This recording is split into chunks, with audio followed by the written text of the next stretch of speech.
Sir बोले ठीक है, तुम्हें कोई बात नहीं, आप ऐसा करो फॉर्म तो भर दो। तो बोले अभी फॉर्म नहीं भरूंगा, फॉर्म बाद में भरूंगा। सर घर पे आ गए, अब इन्होंने फॉर्म नहीं भरा तो मैंने कहा यार अभी तो जे 2 आदमी थे, जे भी फॉर्म नहीं भर रहे तो बड़ी गड़बड़ हो जाएगी। सर को मैंने समझा बुझा के कैसे भी करके फॉर्म भरवा दिया। फॉर्म भरने के बाद अपलाइन बोले सर उनकी डीडी भी तो निकलवाओ।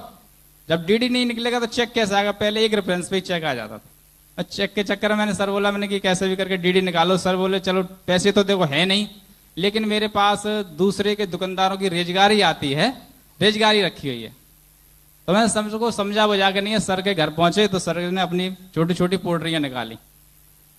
रेजगारियां गिनने में करीब 2 घंटे लग गए, और रेजगारी गिनने के बाद जब हम लोग स्कूटर पे उनकी डिग्गी में रख के ले गए तो बैंक वाले के यहाँ पहुंचे, सर जी डीडी बनेगा। तो बैंक वाला बोला भाई इसकी डीडी तो पूरे हिंदुस्तान में नहीं बनेगी। Thank you.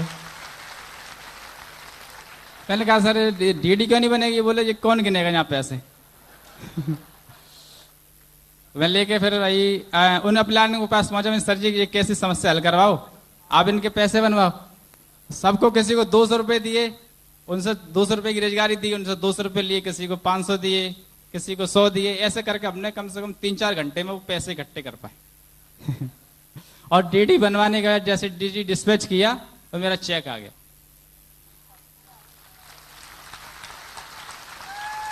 और जब चेक आया तो सबसे पहले फिर एक डीडी मैंने अपने भाई की निकलवाई। मैंने कि जब मेरा कर्जा चुक जाएगा तो भाई का भी चुक जाएगा। मैं भाई के लिए फिर और कर्जा लेके आया थोड़ा सा। मैंने चलो भाई की भी डीडी भेजते हैं, क्योंकि मैंने जब मैं काम करूंगा तो लोग देखेंगे भाई एक भाई कहाँ है, एक भाई कहाँ है। तो मैंने कम से कम साथ लेके चलो, चाहे कैसी भी हो, लेकिन कम से साथ में साथ होना चाहिए भाई भाई का। तो मैंने कर्जा लेके उस भाई की भी ज्वाइनिंग करा दी इसमें। अब मेरे 2 लोग ज्वाइन हो गए, दोनों चेक आ गए। अब मैं केवल मीटिंग में जाता और आता। एक साइड रवि की साइड तो काम चलने लगा, क्योंकि सर तो काम कर रहे थे और मेरी समझ में तो यही आया था कि 2 लोग ज्वाइन कराने। अब एक तरफ तो काम हो गया और दूसरी तरफ काम नहीं, तो चेक नहीं आया। मैंने अपलाइन को पकड़ा, सर मेरे तो चेक ही नहीं आ रहे। बोले सर चेक क्यों नहीं आएंगे, चेक तो बराबर आएंगे। मैं चेक ही नहीं आ रहे, टीम तो बहुत बड़ी होगी, आप कह रहे तो चेक लगातार आएंगे। तो सर बोले एक तरफ कितने लोग हैं? मैंने कहा रवि की साइड पूरी है। एक तरफ कितने आपके भाई? तो बोले चेक कहां से आएंगे, जहां तो दोनों तरफ काम होगा जब तो चेक आएंगे। तो मैं क्या करना चाहिए? बोले ट्रेनिंग में आओ। मैं ट्रेनिंग में आया, तो मैं ट्रेनिंग में आना शुरू किया, सिस्टम को समझा, और समझने के बाद फिर इसमें फील्ड में उतर के काम किया। तो दोस्तों इतने चेक आए कि मैंने केवल 3 महीने के अंदर अपना पैसा, अपने भाई का पैसा सब चुका दिया, और उसके बाद मेरे पास पैसा बचना स्टार्ट हो गया।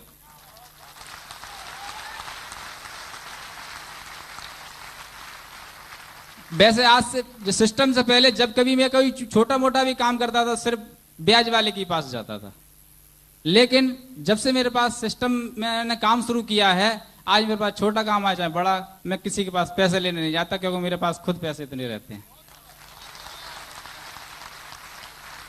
दोस्तों जब मेरे पास पैसा आया तो सबसे पहले मैंने वैसे मेरे बच्चे कहते थे बेटा पापा मोबाइल ले लो, क्योंकि हम जसवंत नगर के रहने वाले हैं। मम्मी पापा मेरे गांव में रहते थे, मैं आगरा रहता था, तो फोन करते थे, बच्चे कहते पापा फोन ले लो। मैंने यार फोन की क्या जरूरत है, महीने 2 महीने में फोन करना पड़ता है, तो 10 रुपए में फोन कर लो, और मोबाइल का खर्चा तो 200 रुपए का पड़ता है। जब 10 रुपए का काम चल रहा है तो 200 रुपए खर्च करने की क्या जरूरत है। लेकिन इस सिस्टम में आने के बाद सबसे पहले सर बोले इसमें और ज्यादा पैसा कमाना है तो फोन ले लो। मैंने सर ने कहा फोन ले लो, तो मैंने 2000 से ऊपर का चेक आया था 3000 वाला, तो मैंने सबसे पहले रिलायंस का फोन लिया। इस सिस्टम में आके फोन वाले बन गए, जबकि फोन के बारे में हम जानते नहीं थे। फिर उसके बाद कभी मेरी सोच नहीं थी कि हम मोटरसाइकिल भी खरीद सकते हैं, और मैं चलाना भी नहीं जानता हूं आज तक। सर ने बोला कैसे आए हो? मैं सर रिक्शे से आया हूं। अरे सर इतना पैसा कमा रहे, रिक्शे से आए हो? कैसे आए हो? साइकिल से आए हो। अरे सर रिक्शे साइकिल से आए हो? मैं सर बोल बोल के मैंने कहा ऐसा चलाऊं या ना चलाऊं, मोटरसाइकिल तो खरीद ही लेता। मैंने 44,800 रुपए की नगद कैश इससे मोटरसाइकिल खरीदी, और मोटरसाइकिल खरीदने के बाद 10-15 दिन में चलाई भी। जैसे ही मैंने कि अब तो सीख गया मैं मोटरसाइकिल, मैं अपनी गली में लेके आया तो सामने एक साइकिल वाला आ गया। अब ना तो मैं भूल गया कि ब्रेक लगाऊं कर रेस दूं। अब रेस भी छूट गई, ब्रेक भी दब गए, गाड़ी वहीं की वहीं गिर गई। मैंने कहा यार ये तो बड़ा काम खराब, अगर किसी बच्चे अच्छे से टकरा जाती तो पढ़ाई और हो जाती काम होगा। मैंने कहा कोई बात नहीं, मोटरसाइकिल वाले तो हम है ही हैं, हमारे बच्चे चलाएंगे, गाड़ी हमने बच्चों को दे दी, बच्चे स्कूल जाते हैं, पढ़ने जाते हैं। पहले पढ़ाई वढ़ाई भी नहीं होती थी, आज बच्चे अच्छे स्कूल में पढ़ते हैं और बाइक से ट्यूशन जाते हैं पढ़ने। अचानक ही सर, हमारे रवि सर थोड़ा काम से गए थे, उनकी बाइक घर चली गई थी तो हमारी बाइक को ले गए। मैं दे देता हूं, कोई भी मांग लो। सर बाइक ले गए, बाइक चोरी हो गई। सर बोले बाइक चोरी हो गई, कोई बात नहीं है, दूसरी ले लेंगे। कुछ समय बाद हमने फिर दूसरी खरीद ली। लोग बोले तुम चलाते तो है नहीं, बोले कोई बात नहीं है, आती वाले तो हैं। कुछ समय के बाद क्या हुआ कि हमारे सामने एक मकान बिका। वैसे लोग, जब मैं बाइक दूसरी खरीदी, लोग मुझसे कहते थे यार मास्टर ये पता नहीं क्या 2 नंबर का काम करता है, समझ में नहीं आती, टाई वाई लगा के जाता, कोई 2 नंबर का काम करता है। आज भी लोग मुझे 2 नंबर का काम करते हुए बताते, क्योंकि मेरी पकड़ों से आज तक कोई ज्वारी नहीं है। तो मेरे पास, और मुझे एक बार अभी गोवा की ट्रिप मिली थी, मैं गोवा गया सिस्टम में। कभी मैंने सिर्फ सोचता था कि गोवा होता है, कुछ होता है, लेकिन सिस्टम में जब मैं गोवा गया और वहां से लौटने के बाद मेरे घर में कुछ ऐसी प्रॉब्लम आ गई जिस कारणवश मेरा मन खट्टा हो गया कि यार मैं घर से बाहर गया, इस वजह से मेरे घर में ये प्रॉब्लम आई। अगर मैं शायद घर पे होता तो शायद समय पे इस काम को कर लेता, ये प्रॉब्लम नहीं बनती। मेरे दिमाग में कुछ ऐसी बात आई और उस समय के लिए मैंने सिस्टम से अलग हो गया।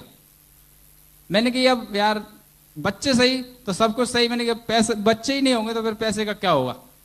इसलिए मैं सिस्टम से थोड़ा सा दूर हो गया। लेकिन दोस्त सबसे बड़ी मजे की बात ये लगी, अच्छी मजे सिस्टम की, इस कंपनी की, कि मैं काफी समय तक इस सिस्टम में मैंने काम नहीं किया, लेकिन मेरे पास इनकम लगातार आती रही और इतनी इनकम आई कि सामने वाले का मकान बिका तो मैंने कि मैं खरीद लूंगा। दोस्तों 3.5 लाख रुपए का मकान मैंने नगद कैश खरीदा। और बोले यार तेरे पास इस तरह पैसा कहां से आया। मैंने कि भाई 2 नंबर का काम बताते ना आप लोग, वही करता हूं। मकान खरीदने के बाद बताया सर, सभी के पास मैं लैपटॉप देखता था, प्लान पे आता था, लोग समझाते थे लैपटॉप से। मैंने कहा ये कंप्यूटर हम रजिस्ट्रेशन तो डालना सीख गए थे, जैसे तैसे वैसे रजिस्ट्रेशन नहीं डाल पाता था। और रजिस्ट्रेशन भी मैं अपनी रवि कुमार जो मेरे टीम में है उनसे ही सीखा देख के। वह किसी पूछने में शर्म लगती थी, क्योंकि इतने पढ़ाई लिखाई तो हम भूल चुके थे इतने दिनों में अपनी। रजिस्ट्रेशन उनसे डालना सीखे। फिर उसके बाद मैंने कहा चलो, और यहाँ पर लैपटॉप देखता था। लैपटॉप देखने के बाद मैंने सोचा यार ये कम से कम फोटो तो ये बहुत अच्छे लगते हैं। और सर बोले इसमें कितनी भी सीटियां चला दो, लोगों को बिना समझाए समझ में आ जाता है। मुझे तो सबसे बड़ा हथियार है। कितने का आएगा? बोले 30-35 हजार का। मैं चलो इसको देते हैं। मैं काम गया बैंक में, मैंने पैसे तो रहते हैं हर समय, पैसे निकाले और जेब में धर के सर से बोला चलो लैपटॉप लेने चलते हैं। बोले तुम चलाना तो जानते नहीं। मैं कोई बात नहीं है, सीख लेंगे। दुकानदार के पास गया, सबसे बढ़िया लैपटॉप कौन सा है? बोले जे लैपटॉप है, जे फलाना, वो तमाम उसने फलानी चीज बता दी। अपने पल्ले तो कोई नहीं पड़ी। मैंने कि एक चीज बता भैया, इसमें आवाज जोर की आना चाहिए।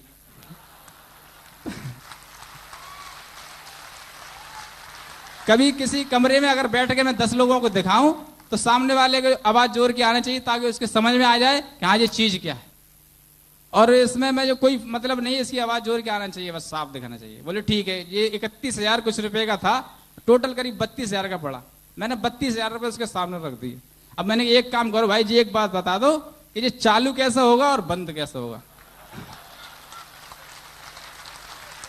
Thank you.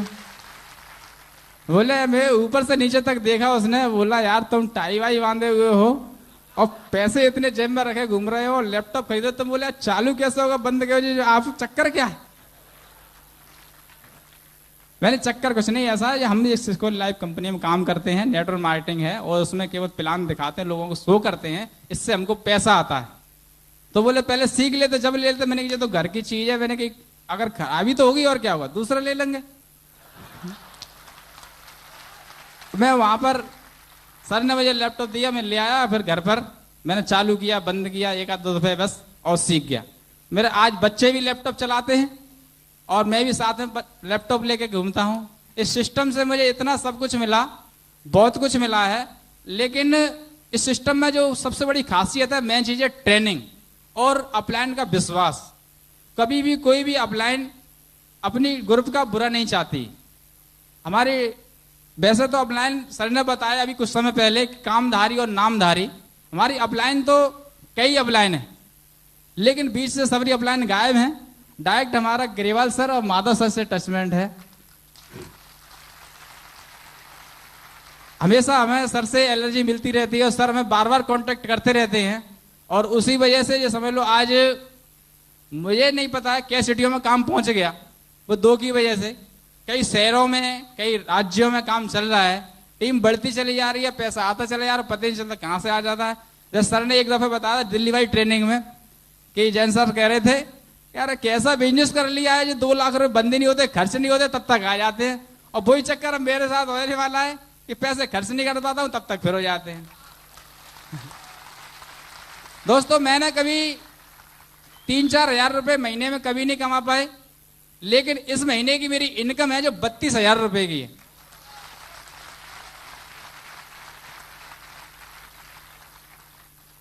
और अभी मैं अपना घर भी तुड़वा के बनवा रहा हूं, जैसे सभी लोग अपना पुराने घर को बनवाते, मैंने भी शुरुआत करा दी है। और ऐसा घर बनाऊंगा उस गली में कोई घर नहीं होगा, क्योंकि सिस्टम में तो इतने पैसे आ रहे हैं वैसे मार। दोस्तों सभी के लिए मतलब एक मैसेज यही रहे कि बस अपलाइन का विश्वास करें, अपलाइन जैसे के वैसे करते जाएं, लेकिन एक्टिव अपलाइन और जो सिस्टम के साथ काम कर रही है उसके साथ बस। और मेरा बस यही मैसेज है और कुछ नहीं। मैं वैसे बड़ी मंच से कभी नहीं बोला, आज पहली बार बोल रहा हूं। सर मुझे ग्रुप मीटिंग के बारे में बोलते रहते हैं, थोड़ा सा मैं पीछे हटता हूं बोलने में, लेकिन आज मैंने हिम्मत जताई, मैंने कुछ भी हो अपनी हकीकत ही तो बतानी है। अगर हम कोई बनावटी बात बोलेंगे तो झूठ तो हमेशा बोलेगा और झूठ छुपेगा नहीं, लेकिन हकीकत है वो तो फिल्मी तक रील चलेगी। तो हकीकत है बस ये। Thank you sir.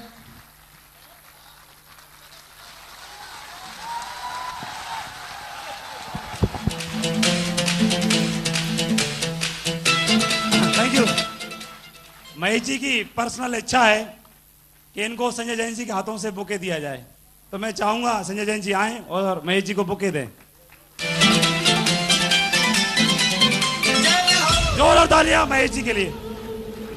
जय हो, जय हो, जय हो। आजा आजा जिंद शामी आने के तले, आजा जरी वाले नीले आसमाने के तले। जय हो, जय हो। आजा आजा जिंद शामी आने के तले, आजा जरी वाले नीले आसमाने के तले। जय हो। दोस्तों आज महेश चंद जी को सुनकर के मैं तो लगातार सुनते चले जा रहा था, और इनको सुनने के बाद में मुझे ऐसा लगा कि इनके जैसा वक्ता हमारे पूरे सिस्टम में नहीं है। आप बिलीव करते हैं?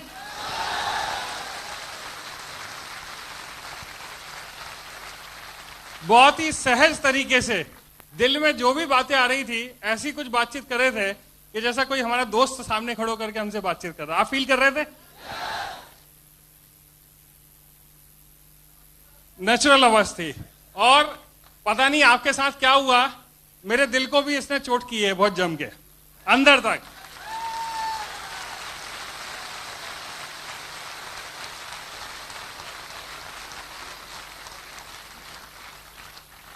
क्योंकि देखिए बोलने वाले बहुत होते हैं, बहुत सारी चीजें बोल के चले जाते हैं, लेकिन बोला और उसका किसी को मतलब नहीं निकला और उसका किसी को फायदा नहीं मिला तो बोलना मेरे ख्याल से व्यर्थ है।